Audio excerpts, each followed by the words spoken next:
अगर आपने या आपके बच्चे ने फिजिक्स, केमिस्ट्री, मैथ यानी कि पीसीएम के साथ 10+2 की परीक्षा पास की है और यदि आप इंजीनियरिंग या नॉन इंजीनियरिंग कोर्सेज के चयन और कॉलेजेस के चयन के लिए दुविधा में हैं, तो फिर आप इस वीडियो में अंत तक मेरे साथ बने रहें। मुझे उम्मीद है कि इस वीडियो के अंत तक आपकी सारी दुविधाएं, आपकी सारी परेशानियां दूर हो जाएंगी। मैं हूं हरीश और आप देख रहे हैं मेरा नजरिया। वीडियो में हम जेडब्ल्यू एग्जाम पास करने वाले बच्चों के लिए जो कॉलेजेस या कोर्सेज के जो डिफरेंट ऑप्शंस हैं, विकल्प हैं, उसके बारे में चर्चा करेंगे। हम उन लोगों के बारे में भी चर्चा करेंगे, विकल्पों के बारे में तलाशेंगे जो बच्चे जेडब्ल्यू एडवांस में क्वालिफाई नहीं कर पाएंगे या फिर क्वालिफाई तो कर पाते हैं लेकिन उनको आईआईटीज में एडमिशन नहीं मिल पाता है। तो इन सारे विकल्पों पे हम जो है चर्चा करेंगे। तो मेरा निवेदन है कि आप अंत तक बने रहें और इस वीडियो को पूरा देखें। जैसे कि एनआईटीज, ट्रिपल आईटीज या फिर सीएफटीआई। सीएफटी में सेंट्रली फंडेड टेक्निकल इंस्टीट्यूशंस। ये इंस्टीट्यूशंस में जेडब्ल्यू मेंस के मेरिट में आ जाना ही काफ़ी नहीं होता। बच्चों को जो है अपने अपने बोर्ड्स में जो उनका 10+2 का रिजल्ट है उसमें भी कम से कम उनके 75% मार्क्स होने चाहिए, तभी जो है इस काउंसलिंग में वो हिस्सा ले पाएंगे। और एक फाइनल मेरिट जो है उसकी वो बाद में बनेगी जब बोर्ड का रिजल्ट भी आ जाएगा। और अभी या तो 75% उनके मार्क्स होने चाहिए बोर्ड में, या फिर अपने अपने बोर्ड के टॉप 20 परसेंटाइल में उनका नाम होना चाहिए, तभी जाकर के वो क्वालिफाई करेंगे जेडब्ल्यू मेंस की काउंसलिंग के लिए। लेकिन SC ST के लिए जो क्वालिफाइंग मार्क्स हैं वो 75 की बजाय 65% हैं। और अगर सब्जेक्ट्स की बात करें तो यानी कि आपको जो है पीसीएम यानी कि फिजिक्स, केमिस्ट्री, मैथ तीनों जरूरी नहीं है। फिजिक्स और मैथ, ये आप ध्यान से सुने, फिजिक्स और मैथ कंपलसरी हैं। केमिस्ट्री जो है वो कंपलसरी नहीं है। केमिस्ट्री के अलावा बायोटेक्नोलॉजी, बायोलॉजी या फिर कुछ टेक्निकल वोकेशनल सब्जेक्ट्स हैं, इनमें से कोई एक हो सकता है। यानी कि केमिस्ट्री, बायोटेक्नोलॉजी, बायोलॉजी या फिर कोई टेक्निकल वोकेशनल सब्जेक्ट, इनमें से कोई एक हो सकता है। और फिजिक्स और मैथ कंपलसरी सब्जेक्ट्स हैं इंजीनियरिंग कॉलेजेस में एडमिशन्स लेने के लिए।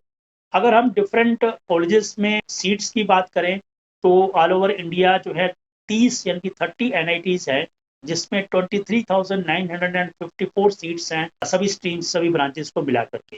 और जो ट्रिपल ITs है, ट्रिपल IT का मतलब होता है Indian institution of information technologies. ये टोटल 20 हैं, यानी कि 20 ऐसी इंस्टीट्यूशन हैं ऑल ओवर इंडिया, जिसमें 7,746 यानी कि 7,746 सीट्स हैं। उसके बाद आते हैं CFTIs यानी कि गवर्नमेंट फंडेड या सेंट्रल फंडेड टेक्निकल इंस्टीट्यूशंस, जो कि टोटल 32 हैं। और इनमें जो कुल मिलाकर के सीट्स हैं वो 8,067 यानी कि 8,067 है। अगर इनका टोटल कर लिया जाए तो 39,767 सीट्स अवेलेबल हैं। अब इनमें भी बच्चों की चॉइसेस होती है कि मैंने कंप्यूटर साइंस में लेना है या इलेक्ट्रिकल में लेना है या सिविल में लेना है। तो ये आगे हम चर्चा करेंगे कि कौन कौन सी ब्रांचेस होती हैं और उनकी क्या इंपॉर्टेंस है। मैंने आपको बताया है कि मोर देन 14 लाख स्टूडेंट्स ने अपीयर किए थे, जिसमें से 2.5 लाख बच्चे IIT के लिए क्वालिफाई करते हैं टेस्ट के लिए, जेडब्ल्यू एडवांस के लिए। यानी कि अंदाजा लगा सकते हैं कि बच्चे बहुत ज्यादा हैं, सीट्स बहुत कम है। मैं आपको एक थंब रूल बताता हूँ, यानी कि आपका 1 लाख की रैंकिंग तक है तो आपको कहीं ना कहीं एडमिशन मिल सकता है, क्योंकि काफी ऐसे बच्चे होते हैं जो कि जेडब्ल्यू के हिसाब से भी जो है कॉलेजेस में एडमिशन नहीं लेते। वो अपने स्टेट वाइज जो टेस्ट होते हैं वहाँ भी जो है वो ट्राई करते हैं, वहाँ भी उनका एडमिशन हो सकता है, या फिर कुछ फॉरेन के लिए भी ट्राई करते हैं। तो इस पर एक थंब रूल मान के चलिए कि अगर आपका रैंक 1 लाख तक है, कहीं ना कहीं आपका एडमिशन जो है जेडब्ल्यू मेंस के आधार पर मिल सकता है। और अगर आपका जो रैंक है 20,000 तक है तो आप जो है अच्छे आपको NITs में मिल सकता है। और अगर आपका 20,000 से लेकर के रैंक 40,000 के बीच है तो सेकंड लेवल ऑफ NITs में, यानी कि जो नए NITs में है, उनमें एडमिशन मिल सकता है, या फिर ट्रिपल ITs में मिल सकता है।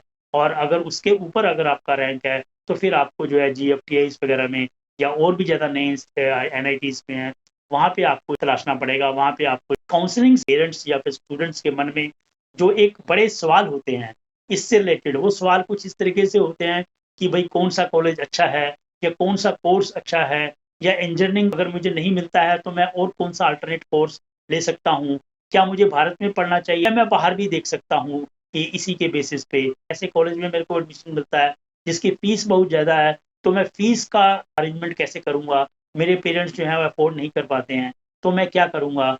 तो अगर मेरे को सही कॉलेज या सही कोर्स नहीं मिलता है, तो मेरा क्या होगा? या फिर ये भी सवाल हो सकता है कि अगर मेरे को कहीं भी एडमिशन नहीं मिलता है, तो क्या मुझे ड्रॉप कर लेना चाहिए? यानी कि 1 साल को ड्रॉप करके मैं दोबारा से तैयारी करूँ और फिर से नेक्स्ट ईयर में एग्ज़ाम दूँ, क्या मुझे ऐसा करना चाहिए? या फिर ऐसा क्या है कि अच्छे कॉलेजेस को मैं कैसे परखूँ?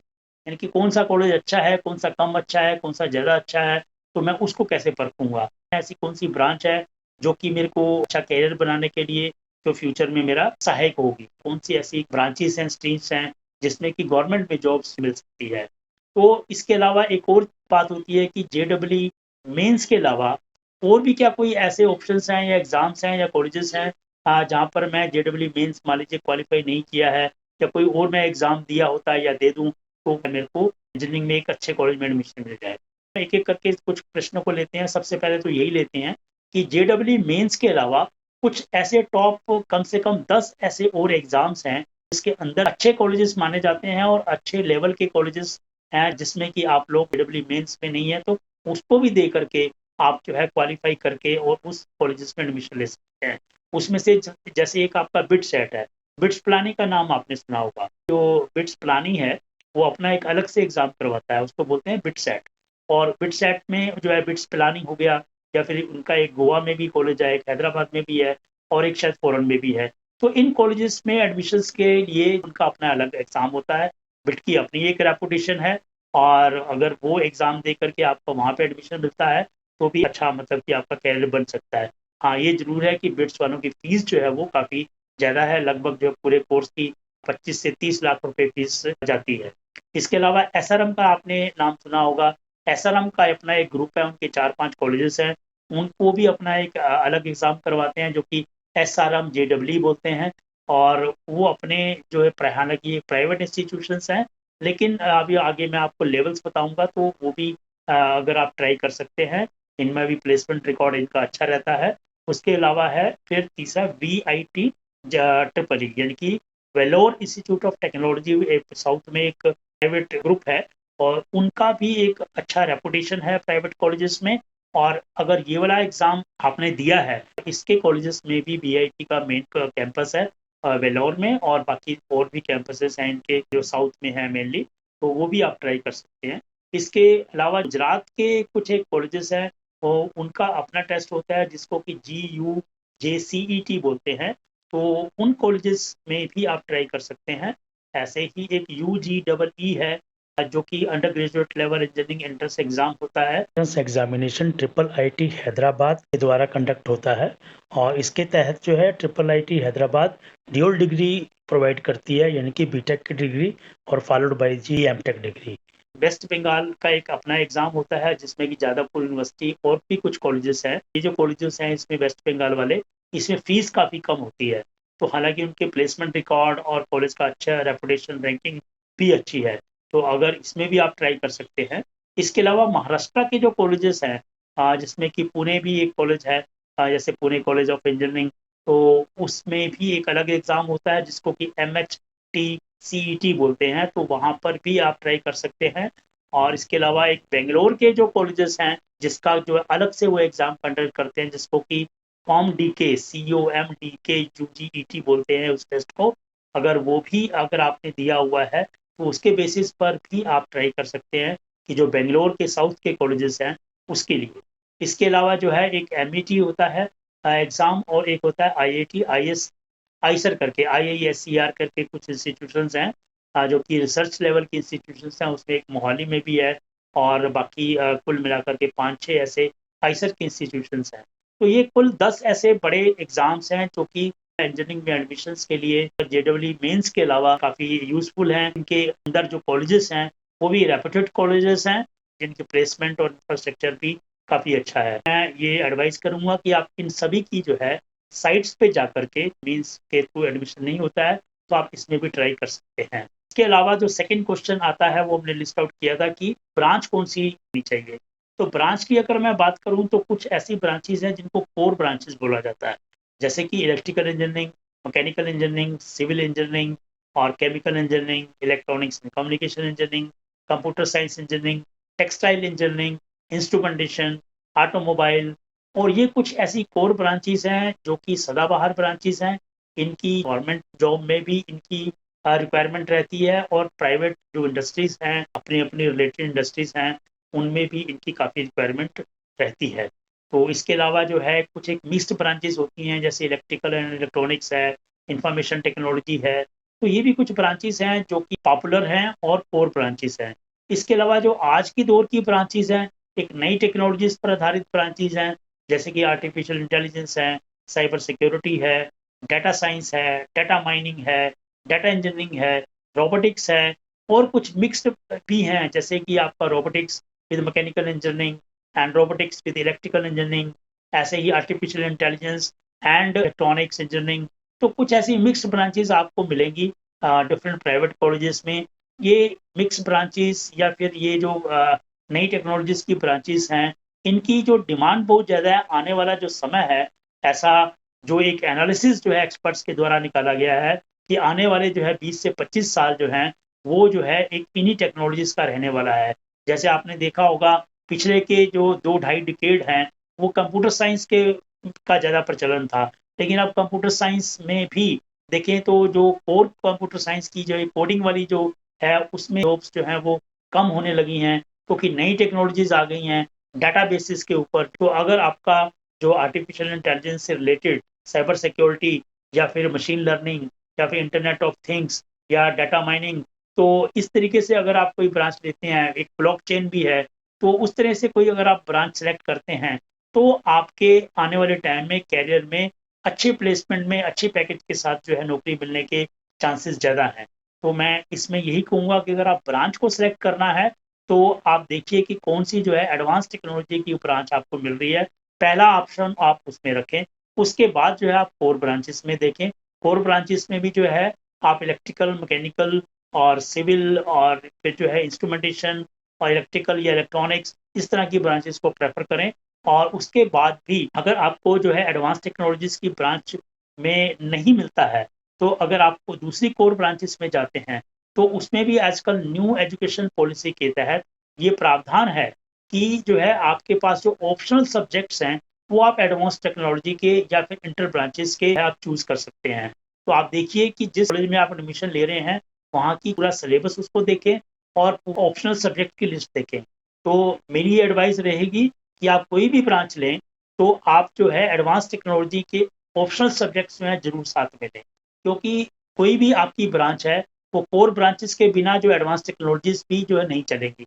तो कोर ब्रांचेस के साथ साथ जो है एडवांस टेक्नोलॉजी, इन दोनों का कम्बिनेशन जो है, वो चाहे वो ऑप्शनल सब्जेक्ट्स के थ्रू हो या फिर मेन सब्जेक्ट्स के थ्रू हो, वो ज़्यादा जो है आपको अच्छा कैरियर बनाने में आपकी मदद करेगा। इसके अलावा जो नेक्स्ट क्वेश्चन मैंने बोला था कि क्या होता है कि बच्चों के मन में, पेरेंट्स के मन में, कि हम लेवल ऑफ कॉलेज, कौन सा कॉलेज अच्छा है और कौन सा कॉलेज अच्छा नहीं है। तो इसको हम इस तरीके से जो कैटेगराइज कर सकते हैं कॉलेजेस को, वो हम डिफरेंट टायर्स में कैटेगराइज कर सकते हैं। तो टॉप के जो कॉलेजेस हैं उसको हम टायर 1 इंजीनियरिंग कॉलेजेस बोल सकते हैं। उसमें जो है आपके जो पुराने आईआईटीज हैं, जैसे आईआईटी दिल्ली है, आईआईटी मुंबई है, आईआईटी कानपुर है, आईआईटी खड़गपुर है, तो ये पुरानी आईआईटीज हैं, इनका नाम हम ले सकते हैं। और पुराने एनआईटीज जैसे कि एनआईटी सूरतकल है, एनआईटी वरंगल है, एनआईटी जयपुर है, या फिर एनआईटी भोपाल है, और एमएनआईटी इलाहाबाद है। तो ये जो कॉलेजेस जो पुराने एनआईटीज हैं, वो सारे जो है टायर 1 में आप मान सकते हैं। फिर टायर 2 के कॉलेजेस आते हैं। तो टायर 2 के कॉलेजेस में जो आपके नए आईआईटीज आ गए, या फिर नए एनआईटीज आ गए, या फिर ट्रिपल आईटीज आ जाते हैं। और ऐसे ही जो वेलोर इंस्टीट्यूट का ग्रुप है वो, या फिर जो मणिपाल जो है उसका जो एमआईटी का जो एग्जाम करवाते हैं, मणिपाल ग्रुप है वो है, या फिर बिट्स पिलानी। और ऐसे ही पंजाब इंजीनियरिंग कॉलेज जो है वो भी, इसको आप जो है टायर 2 के कैटेगरी में मान सकते हैं। फिर आते हैं टायर 3 के इंजीनियरिंग कॉलेजेस। टायर 3 के इंजीनियरिंग कॉलेजेस में वो कॉलेजेस आते हैं जो कि हर एक यूनिवर्सिटी का अपना एक यूनिवर्सिटी इंस्टीट्यूट ऑफ टेक्नोलॉजी होता है, और उसमें वो वाले कॉलेजेस, और थापर इंस्टीट्यूट ऑफ टेक्नोलॉजी। तो इस तरह के जो अदर गवर्नमेंट कॉलेजेस हैं, जो कि ऊपर लिस्ट मैंने नहीं किए हैं, या फिर यूनिवर्सिटी इंस्टीट्यूट ऑफ टेक्नोलॉजीज, या फिर थापर, इसको आप, इनको जो है आप टायर 3 में मान सकते हैं। टायर 4 के आपके वो कॉलेजेस हैं जो कि एक्रेडिटेड हैं और प्राइवेट यूनिवर्सिटीज़ हैं, यानी कि गवर्नमेंट के अलावा जो दूसरे एक्रेडिटेड प्राइवेट यूनिवर्सिटीज़ या प्राइवेट कॉलेजेस हैं, उनको आप टायर 4 में मान सकते हैं, लेकिन उनकी रैंकिंग जो है कम से कम जो है 200 या 250 के बीच में होनी चाहिए टॉप, तभी वो जो है टायर 4 में आएंगे। तो टायर 5 के आप नॉन एक्रेडिटेड यूनिवर्सिटीज़ या कॉलेजेस मान सकते हैं, जिसकी NIRF रैंकिंग अगर जो है अच्छी है, लेकिन वो नॉन एक्रेडिटेड हैं, तो उनको आप टायर 5 मान सकते हैं। इसके बाद जो लास्ट में आते हैं टायर 6। टायर 6 के वो कॉलेजेस हैं जो तो ना तो एक्रेडिटेड हैं, ना ही उनकी NIRF रैंकिंग है, यानी कि ये केवल जो है कॉलेज खुले हुए हैं, इनमें ना तो इंफ्रास्ट्रक्चर होता है, ना फैकल्टी होती है, ना प्लेसमेंट होता है, और इनमें एडमिशन्स भी नाम मात्र होते हैं। तो ये सारे कॉलेजेस आपको टायर 6 में मिलेंगे। 2-3 क्राइटेरिया हैं जो कि कॉलेजेस की रैंकिंग को और उनकी जो टॉप की जो मेरिट है उसमें आप चेक करने के आपको मिलेंगे। एक तो मैंने बताया है कि NIRF की रैंकिंग। तो NIRF रैंकिंग के लिए जो सामने स्क्रीन पे मैंने आपको उनका NIRF का लिंक दे रखा है वेबसाइट का, आप उन पर चेक कर सकते हैं। उनमें आपको उनकी कॉलेजेस की लिस्ट मिल जाएगी। तो जो भी कॉलेजेस आप सेलेक्ट कर रहे हैं, जो लिस्ट में आपको बना रहे हैं, उसमें चेक कर लीजिए कि उनकी NIRF रैंकिंग क्या है। अगर उनकी NIRF रैंकिंग स्टैंड नहीं करती है, तो आप समझ सकते हैं कि वो कॉलेज अच्छा नहीं है। ऐसे ही जो है एक और क्राइटेरिया होता है नाक एक्रेडिटेशन। नाक एक्रेडिटेशन का मतलब है कि कॉलेजेस का क्वालिटी चेक जो है एक गवर्नमेंट की एजेंसी के द्वारा हुआ है। तो वो सारे पॉइंट्स जो हैं उसके, जो भी उनका इंफ्रास्ट्रक्चर से रिलेटेड है, फैकल्टी से रिलेटेड है, वो चेक करते हैं। तो अगर उनकी नाक की एक्रेडिटेशन अच्छी है और उनकी रैंकिंग ग्रेडिंग अच्छी है, तो आप मान सकते हैं कि कॉलेज अच्छा है। तीसरा जो पॉइंट है उसमें जो है NBA की, यानी कि नेशनल बोर्ड ऑफ एक्रेडिटेशन। ये जो है एक डिपार्टमेंट को एक्रेडिटेड करते हैं, कि मान लो तो जैसे मैकेनिकल इंजीनियरिंग डिपार्टमेंट है, सिविल डिपार्टमेंट है, इलेक्ट्रिकल डिपार्टमेंट है, कंप्यूटर साइंस डिपार्टमेंट है। तो डिपार्टमेंट की एक्रेडिटेशन के लिए NBA होता है, नेशनल बोर्ड ऑफ एक्रेडिटेशन। ये भी आप चेक कर सकते हैं कि उस कॉलेज का डिपार्टमेंट जो है वो एक्रेडिटेड है या नहीं है। इसके बाद जो है कुछ और पॉइंट्स हैं जो कि आप खुद जा करके चेक कर सकते हैं, या कॉलेज की वेबसाइट पे चेक कर सकते हैं कि उनके पास क्वालिफाइड फैकल्टी है या नहीं है। और AICTE या फिर एक नॉर्म्स के हिसाब से उनके पास professors, associate professor, assistant professors, ये इनके पास क्वालिफाइड होने चाहिए। तभी जा करके आप कह सकते हैं कि कॉलेज में पढ़ाई अच्छी हो रही होगी, कॉलेज का लेवल अच्छा होगा। इसके बाद जो आप ये भी चेक कर सकते हैं कि उस कॉलेज में पिछले 3 साल में एडमिशन्स कितने हुए हैं। अगर उनकी इनटेक का 75% भी एडमिशन है, तो आप मान सकते हैं कि कॉलेज कुछ हद तक ठीक होगा। अगर इससे कम है तो फिर आप मान सकते हैं कि कॉलेज ठीक नहीं है। फिर आप चेक कर सकते हैं कि कॉलेज की लैब की स्थिति क्या है, उसमें रिक्वायर्ड हार्डवेयर है कि नहीं है, रिक्वायर्ड सॉफ्टवेयर है या नहीं है, जो भी रिक्वायर्ड होते हैं। तो अगला जो पॉइंट जो है वो आप जो चेक कर सकते हैं कॉलेज की, उनका है उनका प्लेसमेंट रिकॉर्ड। कॉलेज का प्लेसमेंट रिकॉर्ड चेक करें कि उनमें कौन कौन सी कंपनीज विजिट करती हैं, उनका मिनिमम पैकेज क्या है, उनका मैक्सिमम पैकेज क्या है, एवरेज पैकेज क्या है, और कितने बच्चों की प्लेसमेंट हुई है पिछले 3 साल का। तो ये भी चेक करना बहुत ज़रूरी है। फिर आपने चेक करना है कि उस कॉलेज के इंडस्ट्रीज के लिंकेजेस कैसे हैं। इंडस्ट्री के लिंकेजेस का मतलब है कि इंडस्ट्री के साथ उनके मेमोरेंडम ऑफ अंडरस्टैंडिंग, ताकि उनको इंडस्ट्री से जो रिसर्च प्रोजेक्ट्स मिलते हों, और उनके इंडस्ट्रीज से उनका जो है विजिट प्लान, उनका कोर्स स्ट्रक्चर और एक्स्ट्रा कोर्सेज और उनकी जो ट्रेनिंग, ये सब जो है उनका इंडस्ट्री के साथ होना चाहिए और रिलेटेड इंडस्ट्रीज के साथ होना चाहिए। यानी कि सिविल डिपार्टमेंट का सिविल वालों के साथ, और कंप्यूटर साइंस आर्टिफिशियल इंटेलिजेंस का रिलेटेड इंडस्ट्रीज के साथ, ऐसे अपनी अपनी रिलेटेड इंडस्ट्रीज के डिपार्टमेंट वाइज जो है वो MOU होना चाहिए। तभी जाकर के उनके जो इंडस्ट्री लिंकेजेस अच्छे एस्टेब्लिश माने जा सकते हैं। फिर आप उनको चेक कर सकते हैं कि वो जो कॉलेज है वो किस यूनिवर्सिटी से एफिलिएटेड है। क्योंकि अगर वो जिस यूनिवर्सिटी से कॉलेज एफिलिएटेड है उसका करिकुलम ही अच्छा नहीं है, या फिर ऐसी यूनिवर्सिटी जो खुद ही एक्रेडिटेड नहीं है, तो फिर उसके कॉलेजेस को भी जो है हम ये नहीं मान सकते कि वो अच्छे होंगे। तो ये भी चेक करना जरूरी है। इन सभी परमुटेशंस कॉम्बिनेशंस के बाद भी अगर आपका जो चयन जो है, या आपका एडमिशन एक अच्छे कॉलेज में नहीं हो पा रहा है, या फिर आपकी चॉइस की स्ट्रीम में नहीं हो पा रहा है, तो फिर आपको दूसरे विकल्पों के ऊपर जो है देखना चाहिए, दूसरे विकल्पों के ऊपर जाना चाहिए। कॉलेजेस के बारे में जानने के बाद मैं यही कहूँगा कि टायर 5 या टायर 6 में जो आपका अगर एडमिशन हो रहा है, तो आप उसको ना ही चूज करें तो अच्छा है। क्योंकि टायर 4 तक ही ऐसे कॉलेजेस हैं जो है एक अच्छा कैरियर दे पाएंगे और आपको एक क्वालिटी एजुकेशन दे पाएंगे। टायर 5 और टायर 6 में अगर आप जाते हैं, तो मेरे हिसाब say that will be a wastage of your money end of your time also. तो उससे बेहतर यही होगा कि आप जो है कुछ ऐसे अल्टरनेटिव कोर्सेज चूज करें ताकि जो है आप अपने कैरियर को जो है सुनिश्चित कर सकें। या फिर आपको में अगर में कॉन्फिडेंस है कि आपका इस साल किसी ऐसी वजह से जो है आपका अच्छा रैंक नहीं आ पाया जो आपके बस में नहीं था, कि जैसे आप बीमार हो गए या आप समय पे नहीं पहुंच पाए या आपसे जो है कुछ क्वेश्चंस अंडरस्टैंडिंग में गलती हो गई और आप समझते हैं कि आप अगले साल एक अच्छा रैंक ला सकते हैं, तो आप उस साल को ड्रॉप करके नेक्स्ट ईयर आप जो है फिर से एग्जाम दे सकते हैं, JEE का भी। या फिर वो 10 एग्जाम जो इस साल आप नहीं दे पाए लेकिन आप अगले साल वो दे सकते हैं, क्योंकि अलग अलग मैंने स्टेट वाइज आपको एग्जाम बताए थे या फिर कुछ प्राइवेट इंस्टीट्यूशंस के एग्जाम बताए थे, तो उसको भी दे करके आप लोग नेक्स्ट ईयर के लिए प्लानिंग कर सकते हैं। बट ये तभी करें कि आप अगर कॉन्फिडेंस है तो। अगर कॉन्फिडेंस नहीं है तो फिर मैं यही कहूँगा कि जो एक अल्टरनेटिव आगे मैं जिक्र करने वाला हूँ, डिस्कस करने वाला हूँ, आप उनको चूज करें। और आपने ये भी देखना है कि जिस कॉलेज में भी जिस कोर्स में भी एडमिशन ले रहे हैं, that is giving you the value for money, और आपका करियर जो है वो सुनिश्चित कर रहा हो, आपकी प्लेसमेंट सुनिश्चित कर रहा हो, या जो भी माइंड में आपके सपने हैं उसको वो आप पूर्ण कर पाने में सक्षम हो, तभी जो है आप उस कॉलेज को या उस कोर्स को आप चूज करें। इंजीनियरिंग के अलावा जो और कोर्सेज जो है आप चूज कर सकते हैं, उसमें जो है आप ग्रेजुएशन लेवल में, जैसे कि आप एक स्टैंडर्ड ग्रेजुएशन होती है जैसे BSc कर सकते हैं आप, या फिर अगर आप डिफेंस में जाना चाहते हैं तो आप NDA की तैयारी भी कर सकते हैं, नेशनल डिफेंस एकेडमी। उसके थ्रू आप जो है एयरफोर्स या फिर नेवी या फिर आर्मी किसी में भी जा सकते हैं, और वहां पर भी आपको जो है फिर जो है एडवांस ट्रेनिंग करके फिर जो है टेक्निकल स्ट्रीम में आप जो है एंट्री ले सकते हैं इन दी ऑफिसर्स ग्रेड। और उसके बाद जो है आप मर्चेंट नेवी का भी ऑप्शन तलाश सकते हैं, उसका भी अलग से एग्जाम होता है, that is all India merchant navy entrance test. तो उसमें भी आप जो है ट्राई कर सकते हैं।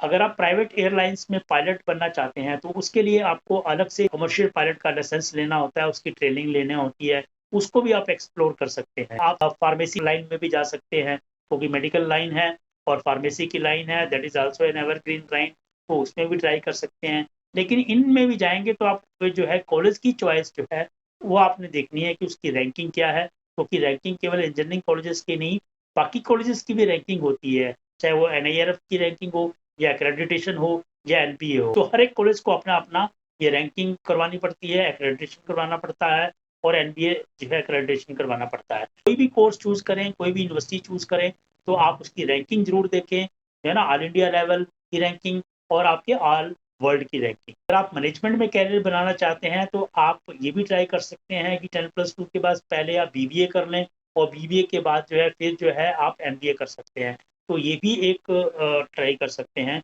इसके अलावा IAPM का एक एग्जाम होता है 10+2 का, काफी बच्चों को इसके बारे में नहीं पता होता है। IAPM के तहत इंटीग्रेटेड कोर्स होता है ग्रेजुएशन प्लस MBA का, वो एक जो IIM लेवल के इंस्टीट्यूट होते हैं, जैसे IIM रोहतक है या IIM इंदौर है, उसमें इस तरह का भी चूज करके उसका एग्जाम दे करके भी आप डायरेक्ट MBA कर सकते हैं। जिस कॉलेज में भी आप एडमिशन लेने जाएं तो ये सारी फैसिलिटीज उसकी चेक करने के अलावा आप वहां जाकर के खुद जाएं और उनकी फैकल्टीज से बात करें, उनके HOD से बात करें, उनके जो हेड ऑफ द इंस्टीट्यूशन से बात करें, और अपने डिपार्टमेंट को देखें, और उनके पुराना प्लेसमेंट रिकॉर्ड जो है वो चेक करें, पुराना जो है एडमिशन्स रिकॉर्ड है वो चेक करें। और पुराने बच्चे जो हैं, क्योंकि जो पुराने बच्चे हैं वो आपको एक अच्छी इंफॉर्मेशन दे सकते हैं, उनसे ज़रूर मिलें। ये जो कोर्सेज मैंने आपको बताए हैं, अगर इन कोर्सेज में भी आप एडमिशन्स नहीं लेना चाहते हैं तो, या फिर आपको एडमिशन नहीं मिलता है, तो उसके अलावा कुछ ऐसे कोर्सेज भी हैं जो कि शॉर्ट टर्म कोर्सेज रहते हैं, जिसमें जो डायरेक्ट जो है प्लेसमेंट का प्रावधान रहता है, यानी कि आप 1 साल का 2 साल का सर्टिफिकेशन या डिप्लोमा लेवल का कोर्स, तो ये ऐसे कोर्सेज में जो कि एडवांस टेक्नोलॉजीज में है, और वो 10+2 के बाद भी कर सकते हैं, जैसे कि डिजिटल मार्केटिंग है, वेब डिज़ाइनिंग है, ड्रोन मेकिंग एंड पायलटिंग का है, एग्रीकल्चर साइंस एंड इंजीनियरिंग का है, एनिमेशन का है, कंप्यूटर या मोबाइल गेमिंग का है, और इस तरह के कोर्सेज को करके भी आप अपना कैरियर बना सकते हैं। अगर नहीं तो फिर आप स्ट्रीम चेंज करके, अगर आप साइंस स्ट्रीम में अपने आप को अनफिट पा रहे हैं या नहीं आपको परस्यू कर पाएंगे, तो आप BCom भी कर सकते हैं, BA भी कर सकते हैं, BALL भी कर सकते हैं, और ऐसा करके आप UPSC एग्जाम की क्वालिफाई, आप IAS, IPS, IFS, तो ऐसे सिविल सर्विसेज के एग्जाम हैं वो भी आप क्वालिफाई कर सकते हैं, या आप बैंकिंग सेक्टर्स में भी जा सकते हैं।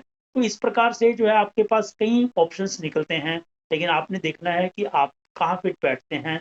और कभी भी जो है आप देखिए वही चूज कीजिए जो आपकी कैपेसिटी के अंदर है, यानी कि जिसमें आपको करने की क्षमता है, कैपेबिलिटी है, और जहाँ आपका मन लगे। अगर कोई भी कोई ऐसा कोर्स चूज कर लेंगे जहाँ आपका मन ना लगे, है ना, केवल भेड़ चाल के चक्कर में कि मेरे फ्रेंड ने वो ले लिया या मेरे रिश्तेदार ने वो ले लिया, मेरे बड़े भाई ने ये लिया था, उसको आपने नहीं चूज करना है। एक और बात है कि आप अपने पेरेंट्स को कॉन्फिडेंस में रखें। पेरेंट्स को भ्रमित करके आप जो है कोई भी ना तो कोर्स लें और ना कोई कॉलेज चूज करें कि हाँ भाई मैं तो ऐसे कर लूंगा, मैं ऐसे इस कॉलेज में मेरे को एडमिशन दिलवा दीजिए, मैं कर लूंगा ऐसा। ऐसा बिल्कुल भी ना करें। अपने पेरेंट्स जो कि आपके इमीडिएट गार्जियन हैं, जो इमीडिएट आपके वेल विशर हैं, उनको आप हमेशा कॉन्फिडेंस में रखें। और इसके अलावा एक और क्वेश्चन जो मैंने डिस्कस किया था वो ये है कि फीस का, यानी कि आपने कॉलेज में एडमिशन ले लिया, ऐसे कॉलेज में आपको ऑप्शन मिल रहा है, ऑफर मिल रहा है जो कि फीस उसकी बहुत ज़्यादा है। तो अगर मैं कहूँगा कि अगर फीस ज़्यादा वाला कॉलेज भी अगर आपको मिल रहा है और उस कॉलेज की जो रैंकिंग जो है काफ़ी अच्छी है और फीस अगर ज़्यादा है, तो उसके लिए भी चिंता करने की ज़रूरत नहीं है और आप कैपेबल हैं उसमें तभी आपको एडमिशन मिला है। तो फीस के लिए आपका एजुकेशन लोन का भी प्रावधान रहता है। गवर्नमेंट की तरफ से जो अच्छे कॉलेजेस होते हैं उसको जो है कम रेट ऑफ इंटरेस्ट पर आसानी से जो है एजुकेशन लोन मिल जाता है।